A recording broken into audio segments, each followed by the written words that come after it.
Good morning everyone. So how are you all? I hope you are healthy and you are enjoying at your home as well. So today we are going to start a new chapter, that is cyber safety. In this chapter we will learn about what do you mean by cyber safety, what do you mean by cyber crime, plagiarism, hacking, what do you mean by legislation, what is the meaning of theft of data, theft of money. So these terms we are going to discuss. Computer crime is defined as a criminal activity directly related to the use of computers. It could be done in order to steal money, right? Steal data and information, steal someone's identity, damage or disrupt someone's system, cause general havoc or for fun, copy software to avoid. Right, we all are doing work. We are not going to purchase the software directly. What we are doing, we are just using the pirated software, pirated Windows, right? So that is also comes under the computer crime. Now, what do you mean by computer crime or cyber crime?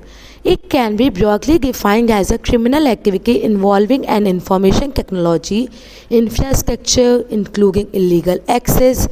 Illegal access means unauthorized access. Illegal encryption, data interference, system interference, misuse of devices, forgery and electronic fraud. These things are all comes under the category of the cyber crime. Now, how to avoid this cyber crime or how to overcome this cyber crime?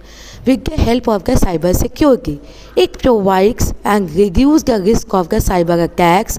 It refers to the body of technologies, processes and practices designed to protect the network, devices, programs and technologies. Now, this cyber security is very important because government, military, corporate, financial and medical organizations collect and process the data, store a huge amount of information on computers and other devices. Now, what is the theft of money?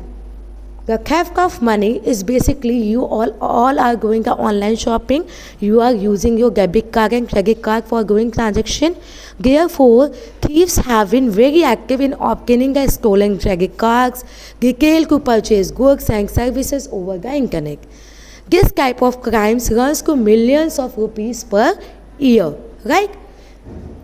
What do you mean by theft of data? As theft of money is done with the help of the credit card and debit card, the theft of data is going to be done with the, for which purpose? So that you will get the unauthorized access of the data.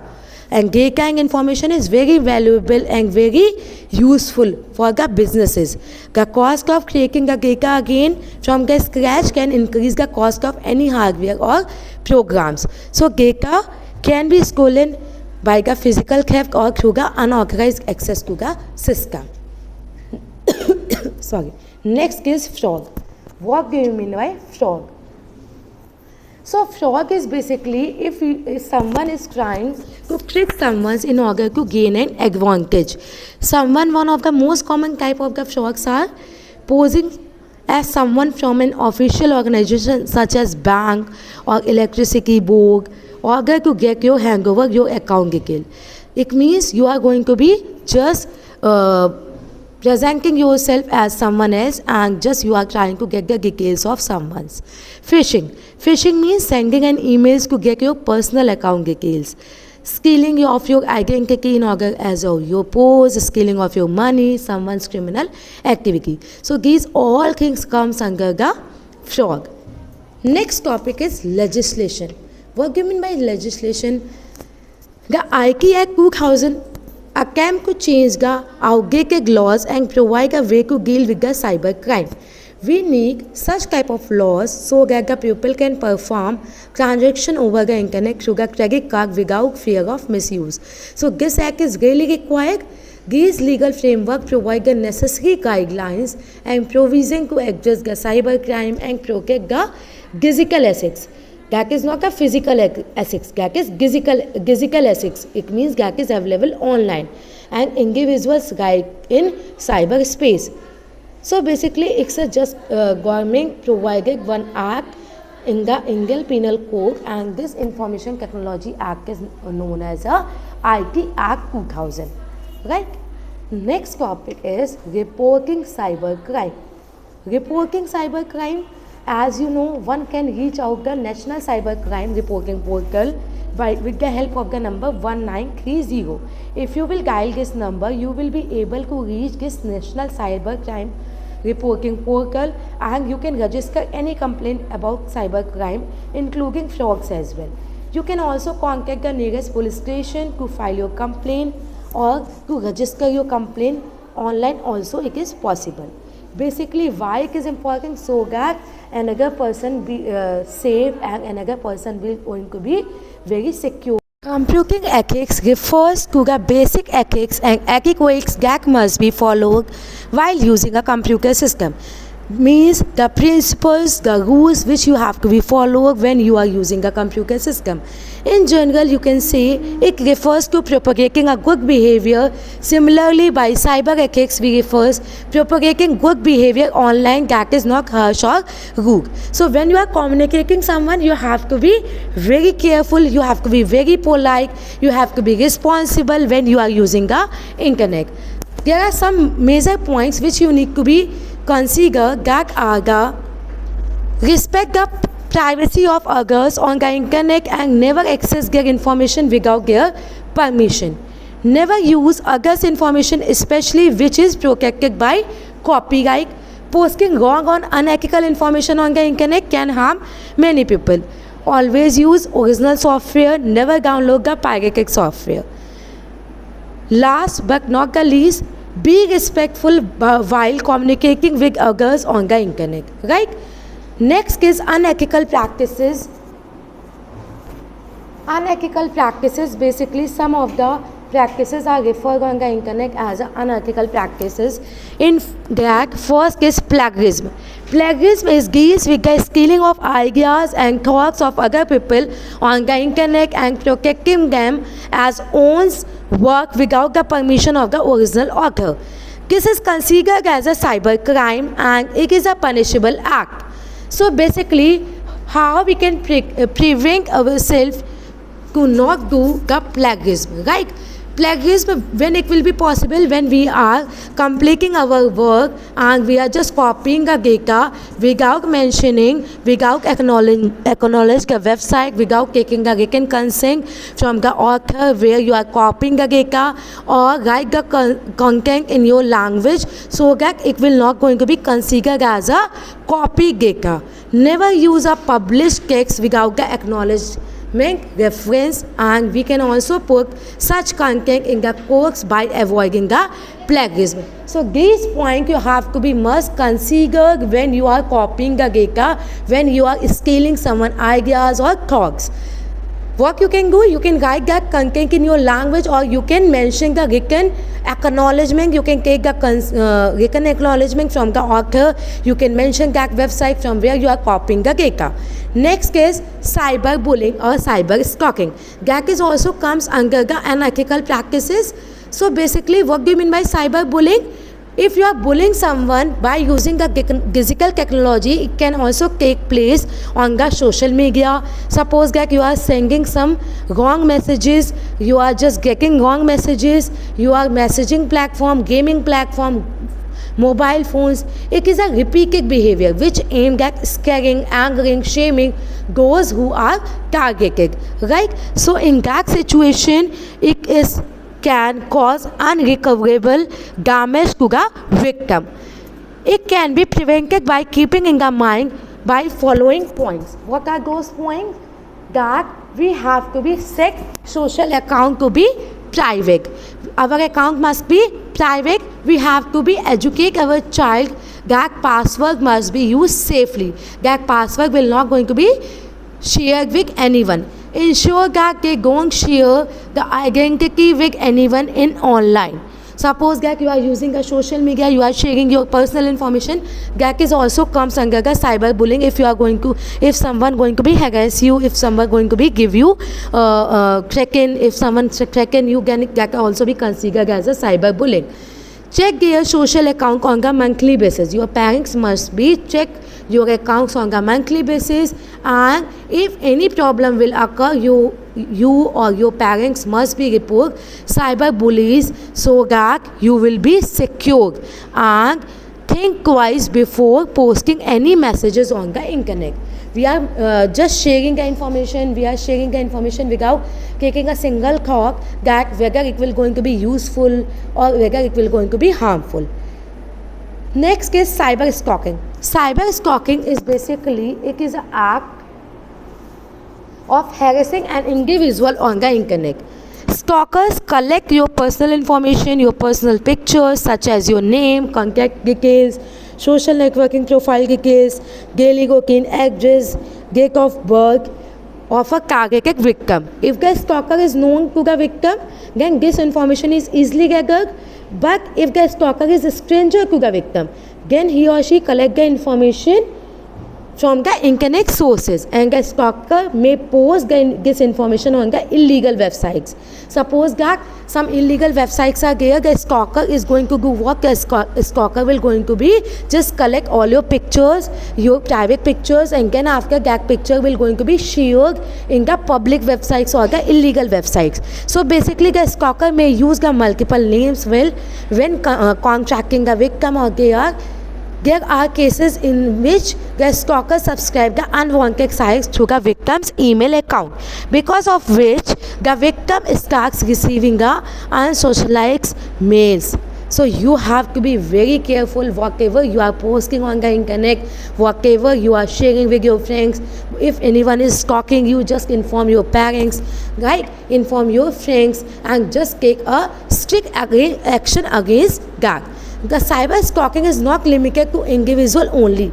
Even an organization can be a victim of the cyber stalking by a person or the vice versa. It is also a part of cyberbullying that can be used interchangeably, right?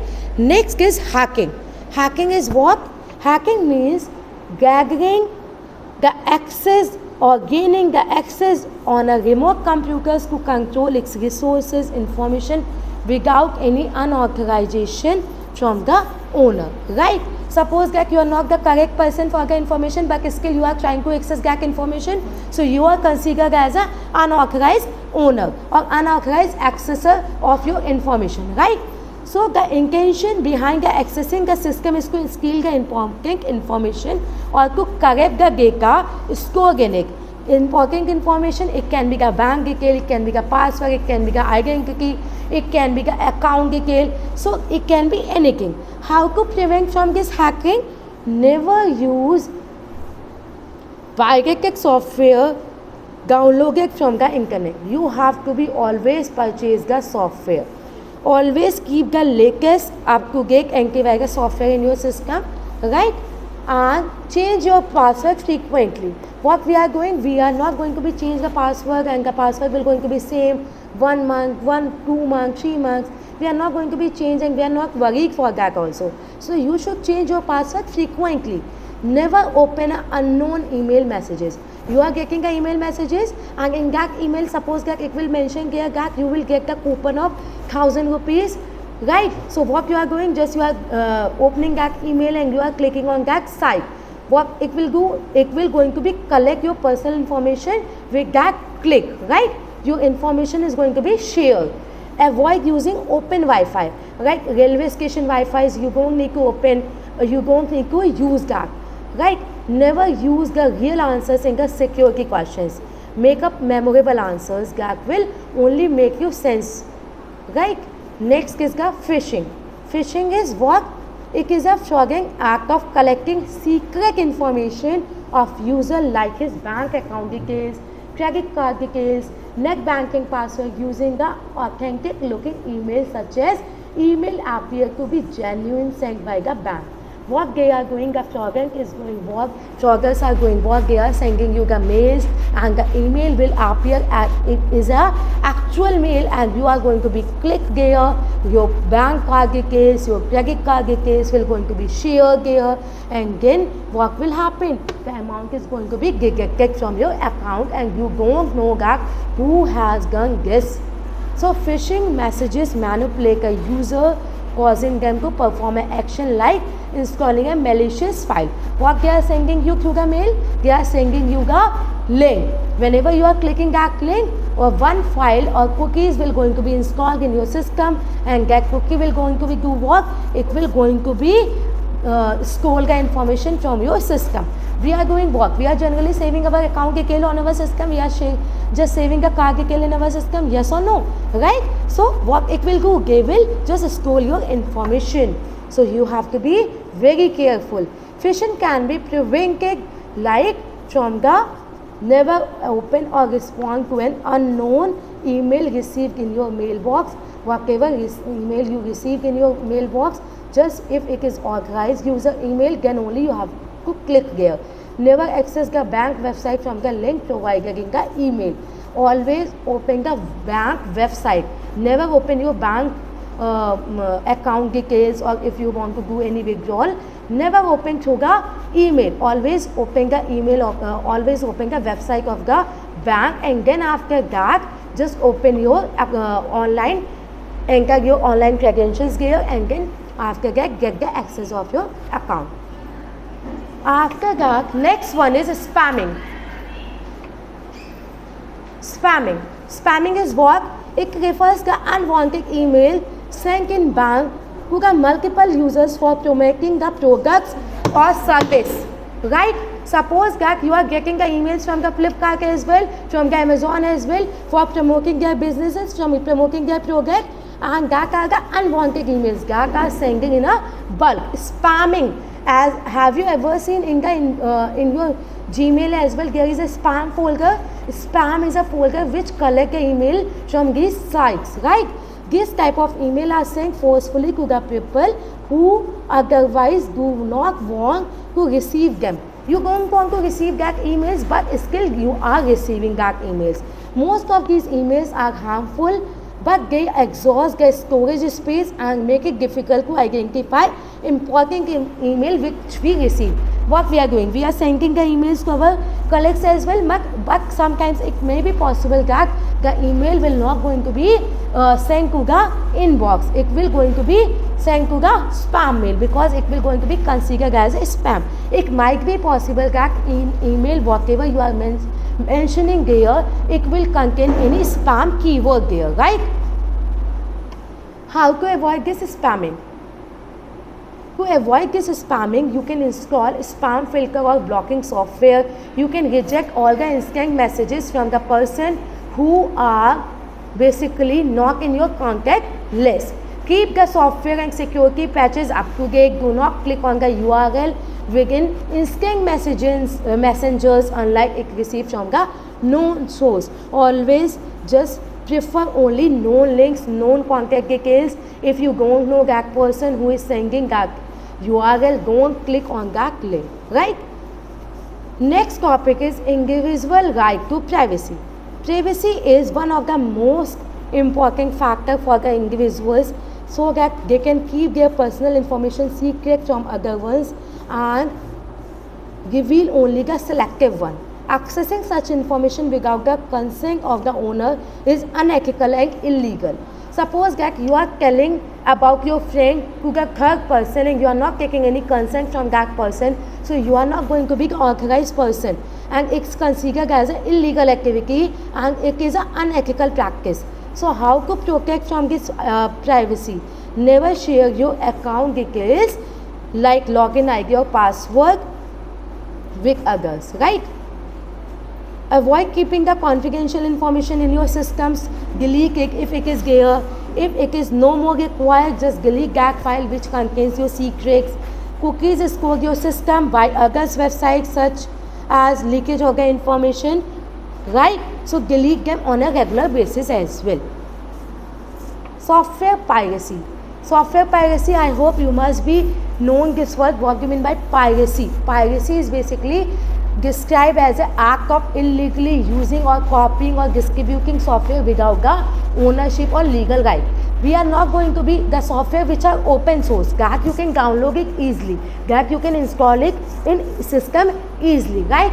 but the software which you are doing work, which you are just asking from your friends, pirated movies you are asking from your friends, so that you don't need to be pay the amount for that. You are using that, right? What it will happen? It will going to be corrupt your system. Might be possible that the software will contain the malicious code. So you have to be careful for that.